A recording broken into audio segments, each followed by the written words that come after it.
warahmatullahi wabarakatuh.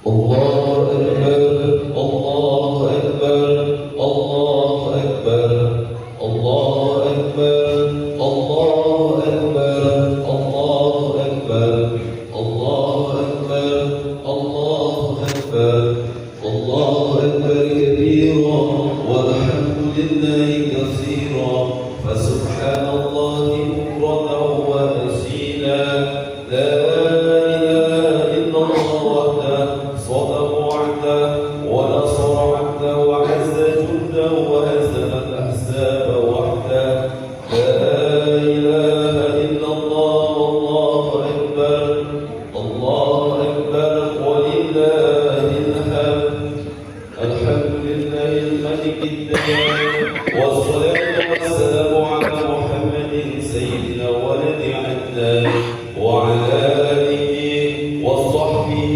والتابعين على مدى زمان وأشهد أن لا إله إلا الله وحده لا شريك له المنزه عن الجسمية والجهاد والسر والمكان وأشهد أن سيدنا محمدا عبده ورسوله الذي كان خلقه القرآن أما بعد عباد الرحمن فإني أوصيكم ونفسي بتقوى الله المنان القائل في كتابه القرآن بسم الله الرحمن الرحيم إنا أعطيناك الكوثر فصل لربك وانحر إن شانئك هو الأبتر صدق الله العظيم.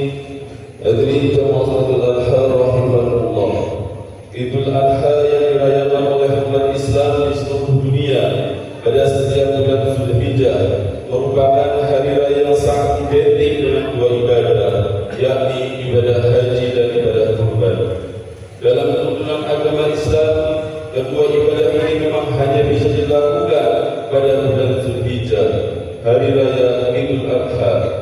Haji dan kurban juga tak bisa dipisahkan dari kisah dan perjalanan hidup Nabiullah Ibrahim beserta keluarga, karena banyak peristiwa yang mewarnai kehidupannya diabadikan dalam ritual ibadah haji dan kurban.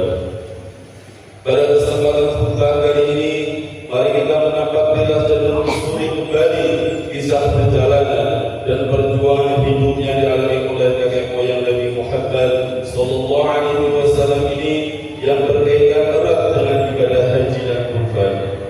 Dengan mengenang kembali perjuangan Nabiullah Ibrahim, diharapkan kita mampu mengambil ibrah, hikmah dan nilai-nilai spiritual sebagai modal dalam menjalani kehidupan ini. Dengan memahami sejarah ini, mudah-mudahan kita juga bisa termotivasi untuk bisa melaksanakan ibadah haji dan kurban yang semua umat Islam pasti mengidam-idamkannya.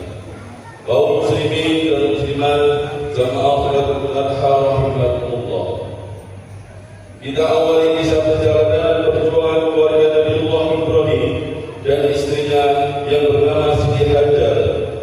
Dari saat Allah menganugerahi mereka seorang putra yang sudah diidam-idamkan sejak lama, kelahiran putra yang diberi nama Ismail ini diiringi dengan perintah dan cobaan dari Allah Subhanahu wa Ta'ala untuk menempatkan Siti Hajar dan Ismail di daerah lembah yang tandus dan besar. Kisah ini diabadikan dalam Al-Quran surat Ibrahim ayat 37. Rabbana inni askantu min dhurriyyati biwadin ghairi dhi zar'in inda baytika al-muharram Rabbana inna as-salata faj'al af'idatan min nasi tahwi ilayhim warzuqhum min as-samarati la'allahum yashkurun. Ya Tuhan kami, sesungguhnya aku telah menempatkan sebagian keturunanku di lembah yang tidak ada tanamannya dan berada di sisi rumah Baitullah yang dihormati. Ya Tuhan kami, demikian itu kami akan jadikanlah hati sebagai manusia cenderung kepada mereka dan anugerahilah mereka rezeki dari buah-buahan. Mudah-mudahan mereka bersyukur. Saat tinggal di lembah itu, suatu hari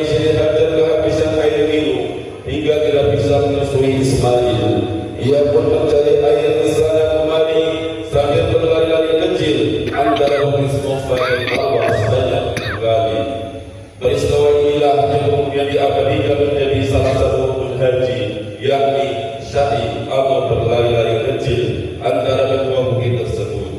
Di tengah kesusahan itu, Allah menurunkan pertolongan melalui mata air yang muncul dari tanah tepat di bawah kaki Ismail yang saat itu sedang menangis keharusan. Di tempat inilah keluar air berkah yang sampai saat ini bisa dinikmati oleh umat Islam seluruh dunia yang bernama air Zamzam. Cobaan keluarga Nabi Ibrahim tidak berhenti sampai di situ. Nabi berjuluk Khalilullah, kekasih Allah, ingin mendapatkan perintah dari Allah Subhanahu wa Ta'ala melalui mimpi untuk menyembelih putra kesayangannya Ismail. Perintah ini juga menjadi sebuah ujian keimanan dan ketakwaan Nabi Ibrahim kepada Allah. Karena sebelumnya ia pernah mengeluarkan janji bahwa jika Allah menghendaki Ismail dikuburkan, maka ia akan melakukannya. Perintah itu pun akhirnya benar-benar datang kepadanya. Awalnya ketika bermimpi diperintahkan untuk menyembelih Ismail, Ibrahim merasa ragu. Ia pun melakukan perenungan dan berpikir-pikir, apakah ini benar-benar perintah Allah? Peristiwa ini kemudian diabadikan dengan nama Tarwiyah, yakni hari perenungan, di mana kita disunahkan berpuasa pada tanggal 8 Dzulhijjah. Setelah pertemuan ini, kemudian hilanglah keraguan-keraguan itu, karena Nabi Ibrahim kembali bermimpi hal yang sama untuk menyembelih Ismail, dan tahu jika itu adalah benar-benar perintah Allah Subhanahu wa Ta'ala. Peristiwa ini yang kemudian diabadikan dengan nama hari Arafah, yang berarti mengetahui, di mana kita juga disunahkan berpuasa pada tanggal 9 Dzulhijjah. Jamaah Salatul Adha rahimahullah. Setelah Nabi Ibrahim tahu dan yakin perintah itu datang dari Allah, maka dia pun menyampaikan dan berdiskusi dengan Ismail. Dialog bersejarah antara ayah dan anak ini pun diabadikan dalam Al-Quran, surat As-Saffat ayat 102, yang artinya ketika anak itu sampai pada umur ia sampai bekerja bersamanya, ia Ibrahim berkata, wahai anakku, sesungguhnya aku bermimpi bahwa aku menyembelihmu. Pikirkanlah apa pendapatmu. Dia Ismail menjawab, wahai ayahku, lakukanlah apa yang diperintahkan Allah kepadamu. Insya Allah engkau akan mendapatimu termasuk orang-orang yang sabar.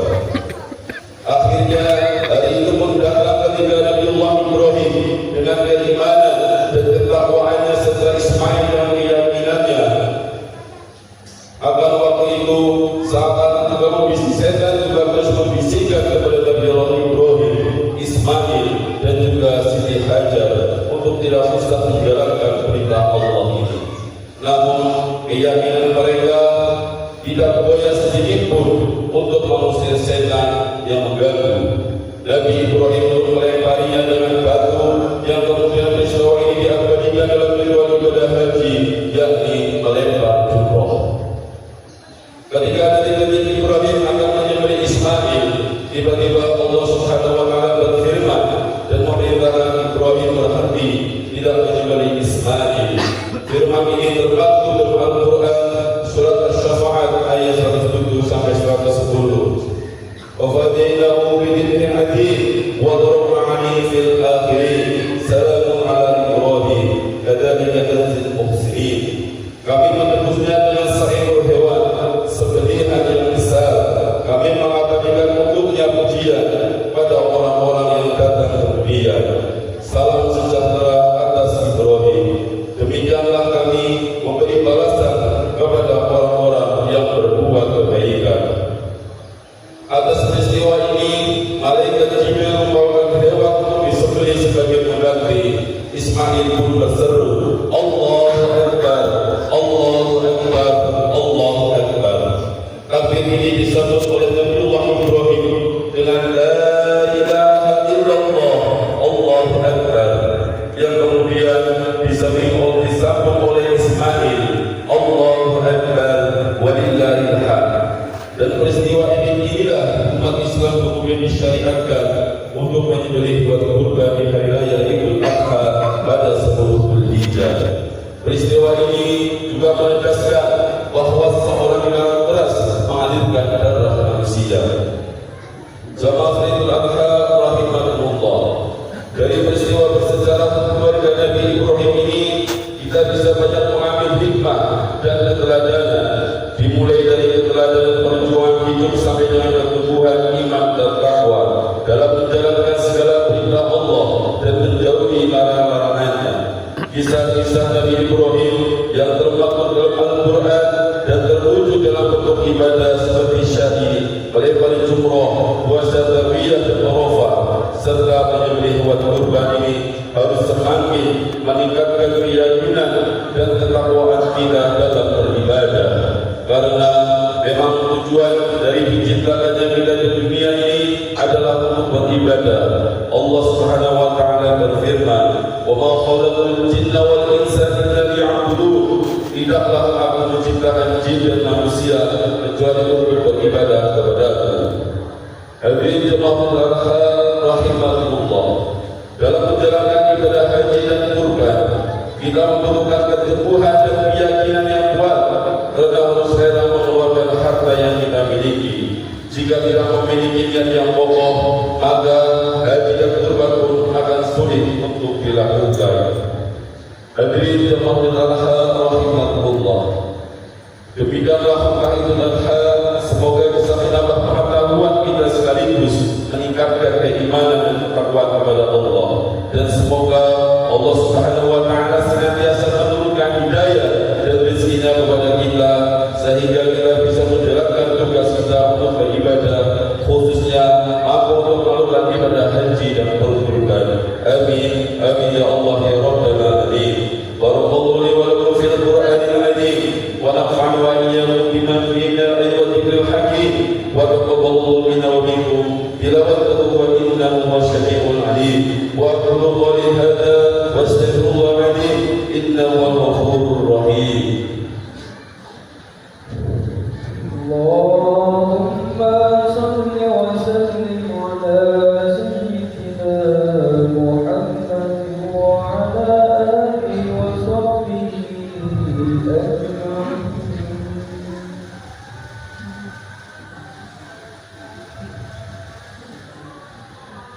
Allahu Akbar, Allahu Akbar, Allahu Akbar, Allahu Akbar, Allahu Akbar, Allahu Akbar, Allahu Akbar, Allahu Akbar kabira walhamdulillahi katsira wa subhanallahi bukratan wa asila la ilaha illallah Allahu Akbar, Allahu Akbar walillahil hamd.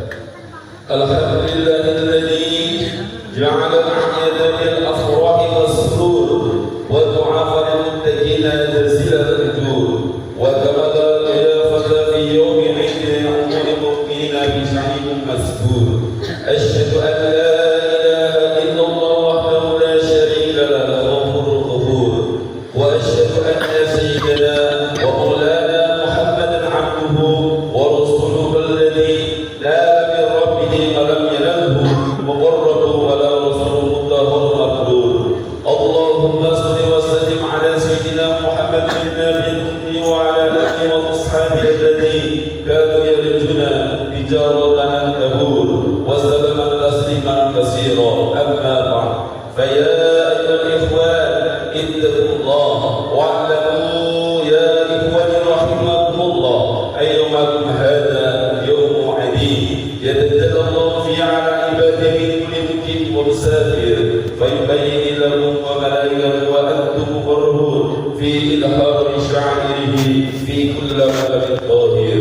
وقال الله تعالى ولم يزل قائلا عليما إن الله وملائكته يصلون على النبي يا أيها الذين آمنوا صلوا عليه وسلموا تسليما.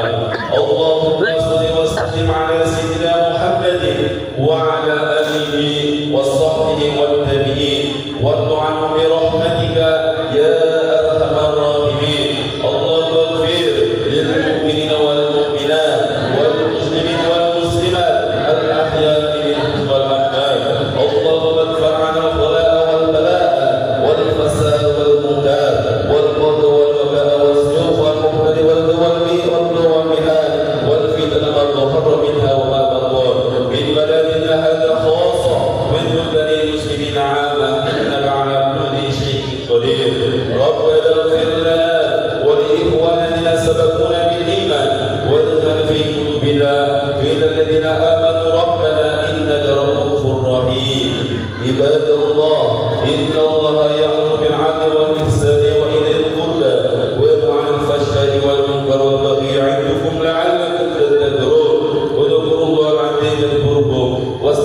بلطفته يعطيكم ويهديكم ولذكر الله أكبر.